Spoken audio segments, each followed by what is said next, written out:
तो गाइज आज इस वीडियो के अंदर हम करने वाले हैं कल होने वाले AEW के डायनामाइट शो का प्रीव्यू। और गाइज आज इस वीडियो के अंदर हम जानने वाले हैं कि कल होने वाले AEW के डायनामाइट शो के लिए AEW ने कौन कौन से बड़े बड़े मैचेस पहले से बुक कर दिए हैं और हमें कल होने वाले डायनामाइट शो के ऊपर क्या क्या चीजें देखने को मिल सकती है। क्योंकि गाइज कल का डायनामाइट शो AEW कंपनी के ऑल आउट पे-per-view के बाद का पहला डायनामाइट शो होने वाला है, इसीलिए कल के डायनामाइट शो को लेकर बहुत सारी हाइप बनी हुई है। और आज इस वीडियो में उसी के बारे में बात करने वाले हैं और जानने वाले हैं कि हमें कल के डायनामाइट शो के ऊपर क्या क्या चीजें देखने को मिल सकती है। तो गाइज ये सब बातें जानने के लिए ये वीडियो एकदम आखिर तक देखना और ऐसे ही AEW कंपनी से रिलेटेड हर एक न्यूज रूमर और अपडेट और AEW कंपनी के हर एक शो का रिव्यू पाने के लिए हमारे चैनल को सब्सक्राइब करना मत भूलना। पर गाइस अब ज्यादा देर ना लगाते हुए चलिए ये वीडियो शुरू करते हैं। लेकिन गाइस वीडियो शुरू करने से पहले मैं आपकी माफी मांगना चाहूंगा क्योंकि कल हमारे चैनल के ऊपर कोई वीडियो नहीं आई और ये मेरी किसी पर्सनल प्रॉब्लम की वजह से था, इसीलिए मुझे माफ कर देना। पर हाँ, फाइनली हमारे चैनल के ऊपर 20,000 सब्सक्राइबर्स हो चुके हैं, उसके लिए थैंक यू। और ये चीज मेरे लिए बहुत ज्यादा मैटर करती है क्योंकि मैंने कभी नहीं सोचा था कि AEW कंपनी को फॉलो करने वाले चैनल कितने सब्सक्राइबर्स हो सकते हैं। पर गाइस जब हमारा अगला गोल 30,000 सब्सक्राइबर्स है तो देखते हैं कि हम 30,000 सब्सक्राइबर तक कब पहुंचते हैं। पर 20,000 सब्सक्राइबर्स करने के लिए थैंक यू। पर अब ज्यादा देर ना लगाते हुए चलिए ये वीडियो शुरू करते हैं और जानते हैं कि वो पहली चीज क्या है जो कि AEW ने इस वीक के डायनामाइट शो के लिए ऑफिशियल एडवर्टाइज की है।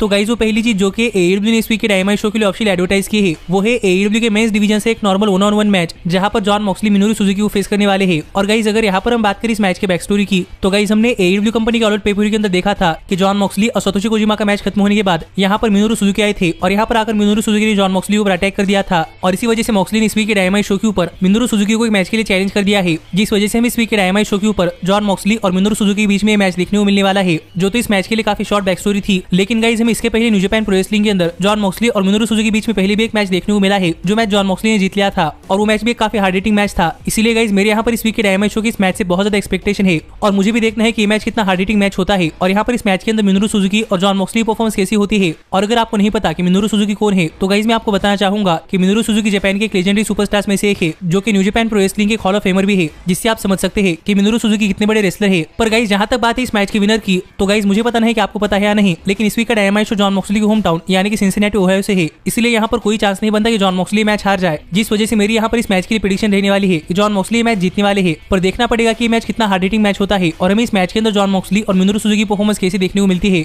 पर गाइस इसके बाद जो अगली चीज AEW ने इस वीक के डायनामाइट शो के लिए ऑफिशियल एडवर्टाइज की है वो है AEW के विमेंस डिवीजन से एक नॉर्मल 1-on-1 मैच, जहां पर हाल ही में AEW कंपनी अंदर अपना डेब्यू करने वाली सुपरस्टार यानी कि रूबी सोहो इस वीक के डायनामाइट शो के ऊपर डॉक्टर ब्रिट बेकर की मसल यानी कि जिमी हेटर को फेस करने वाली है। और गाइस अगर यहाँ पर हम बात करें इस मैच के बैक स्टोरी की तो गाइस अगर आपने हमारे चैनल के ऊपर इस साल के ऑल आउट पे-per-view का रिव्यू वीडियो देखा है तो आपको पता होगा कि इस साल के ऑल आउट पे-per-view के ऊपर रूबी सोहो यानी कि farmer WWE superstar Ruby right ने अपना डेब्यू किया था और AEW कंपनी अंदर अपने डेब्यू मैच के अंदर एक कैसीनो बैटल रॉयल मैच जीतकर यहाँ पर रूबी सोहो AEW कंपनी के विमेंस वर्ल्ड हेवीवेट चैंपियनशिप के लिए नंबर 1 कंटेंडर हो चुकी है। और अब आगे चलकर AEW कंपनी के अंदर रूबी सोहो का मैच AEW कंपनी के विमेंस वर्ल्ड हेवीवेट चैंपियनशिप के लिए डॉक्टर ब्रिट बेकर के खिलाफ होने वाला है और इसलिए यहाँ पर डॉक्टर ब्रिट बेकर तक पहुंचने से पहले रूबी सोहो को डॉक्टर ब्रिट बेकर की मसल यानी कि जिमी हेटर को फेस करना पड़ेगा, जिस वजह से AEW ने इस वीक के डायनामाइट शो के लिए मैच ऑफिशियल एडवर्टाइज किया है और हमें इस वीक के डायनामाइट शो के ऊपर रूबी सोहो डॉक्टर ब्रिट बेकर की मसल यानी कि जिमी हेटर को फेस करती हुई दिखाई देने वाली है। जो देखा जाए तो इस मैच के लिए ठीक ठाक सी बैक स्टोरी है। लेकिन गाइस जहां तक बात है इस मैच की तो गाइस रूबी सोहो का AEW के डायनामाइट शो के ऊपर एक डेब्यू मैच है, तो देखना पड़ेगा कि यहाँ पर डायनामाइट शो के ऊपर रूबी सोहो का मैच कैसा होता है और यहाँ पर इस मैच के अंदर रूबी सोहो की परफॉर्मेंस कैसी होती है।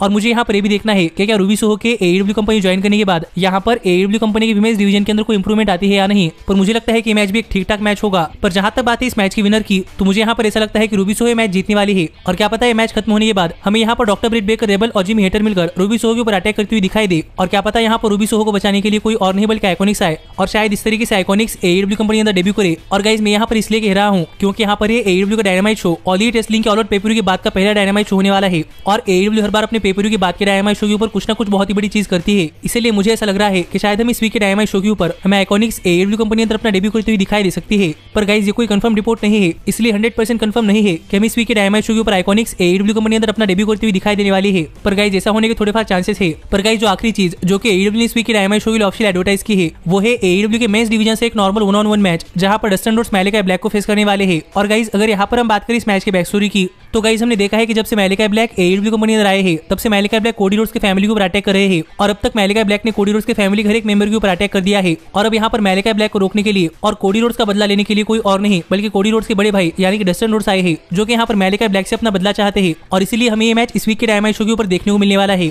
और मेरी इस मैच से कुछ ज्यादा बड़ी एक्सपेक्टेशन नहीं है क्योंकि मुझे यहाँ पर ऐसा लगता है कि मैलेकाई ब्लैक इस मैच के अंदर डस्टिन रोड्स को डिस्ट्रॉय करके रखने वाले हैं, जिसका मतलब कि आप समझ सकते हैं कि मुझे यहाँ पर ऐसा लगता है कि मैलेकाई ब्लैक के मैच जीतने वाले हैं। पर गाइस यहाँ पर मुझे ऐसा लग रहा है कि शायद शायद ये मैच खत्म होने के बाद अगर मैलिका ब्लैक डस्टन रोड्स के ऊपर अटैक कंटिन्यू करते हैं तो हमें शायद कोडी रोड्स यहाँ पर अपना AEW कंपनी अंदर रिटर्न करते हुए दिखाई दे सकते हैं। लेकिन गाइस अगर यहाँ पर कोडी रोड्स नहीं आते तो यहाँ पर इस बात की भी चांसेस है कि हमें इस वीक के डायनामाइट शो के ऊपर बड़ी मैथ्यूज यानी कि बड़ी मर्फी अपना AEW कंपनी अंदर डेब्यू करते हुए दिखाई दे, क्योंकि गाइस हाल ही में बड़ी मर्फी का भी नॉन कम्पीट लॉस खत्म हो चुका है और मैंने आपको पहले ही कहा है कि ये AEW के बहुत ही बड़े पेपर के बाद का पहला डायनामाइट शो होने वाला है। इसीलिए यहाँ पर AEW अपने इस डायनामाइट शो को एक बहुत ही बड़ा डायनामाइट शो करने के लिए क्या पता हमें यहाँ पर बड़ी मैथ्यूज का इस वीक के डायनामाइट शो के ऊपर डेब्यू करवाती हुई दिखाई दे। और अगर मैलिका ब्लैक के मैच के बाद यहाँ पर आकर बड़ी मैथ्यूज मैलिका ब्लैक को कन्फर्म करते हैं तो क्या पता हमें आगे चलकर बड़ी मैथ्यूज और मैलिका ब्लैक के बीच में एक बहुत ही बढ़िया मैच देखने को मिले, क्योंकि हमने पहले भी WWE कंपनी के अंदर इन दोनों ही सुपरस्टार्स के बीच में बहुत ही बढ़िया मैचेस देखे हैं। तो देखना पड़ेगा कि क्या बड़ी मैथ्यूज इस वीक के डायनामाइट शो के ऊपर अपना डेब्यू करते हैं या नहीं। और माना कि AEW ने इस वीक के डायनामाइट शो के लिए इतनी चीजें एडवर्टाइज की है, लेकिन गाइस जिसके साथ ही हम इस वीक के डायनामाइट शो के ऊपर बहुत सारी चीजें देखनी है। किस साल के ऑल आउट पेपर के ऊपर अपनी TNT चैंपियनशिप सक्सेसफुली डिफेंड करने के बाद इस वीक के डायनामाइट शो के ऊपर AEW के TNT चैंपियन यानी कि मीरो क्या करते हैं, जिसके साथ ही हमें देखना है किस साल के ऑल आउट पेपर के ऊपर अपना मैच हारने के बाद इस वीक के डायनामाइट शो के ऊपर MJF और द पिनेकल क्या करती है। हमें ये भी देखना है कि क्रिस जेरिको के ऑल आउट पेपर के ऊपर मैच जीतने के बाद इस वीक के डायनामाइट शो के ऊपर क्रिस जेरिको और इनर सर्कल क्या करती है। हमें ये देखना है कि ऑल आउट पेपर के अंदर पॉल वाइट के खिलाफ अपना मैच काफी आसानी से हार जाने के बाद इस वीक के डायनामाइट शो के ऊपर क्यूटी मार्शल क्या करते हैं, और क्या इस वीक के डायनामाइट शो के ऊपर पॉल वाइट से लड़ने के लिए क्यूटी मार्शल अपने क्लाइंट के तौर पर ब्रॉन स्ट्रोमन को AEW कंपनी अंदर लाते हैं या नहीं। क्योंकि गाइस मैंने आपको पहले ही कहा है कि ये AEW का पेपर के बाद का एक बहुत ही बड़ा डायनामाइट शो है, इसीलिए इस वीक के डायनामाइट शो के ऊपर कुछ भी होने के बहुत सारे चांसेस है। इसलिए देखना पड़ेगा कि क्या यहाँ पर पॉल वाइट से लड़ने के लिए क्यूटी मार्शल अपने क्लाइंट के तौर पर ब्रॉन स्ट्रोमन को AEW कंपनी अंदर लाते हैं या नहीं, क्योंकि हाल ही में ब्रॉन स्ट्रोमन का भी नॉन कम्पीट लॉस खत्म हो चुका है।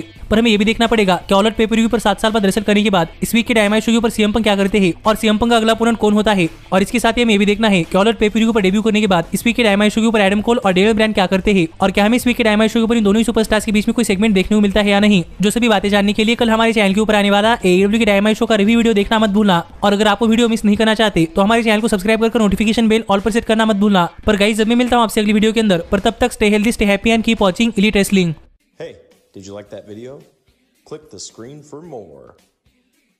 And where do you think you're going? Check out our official merchandise page and to support the entire cast. And thanks so much for being the elite. The elite, the elite. What, Nick, you're not going to sing it all with me this time?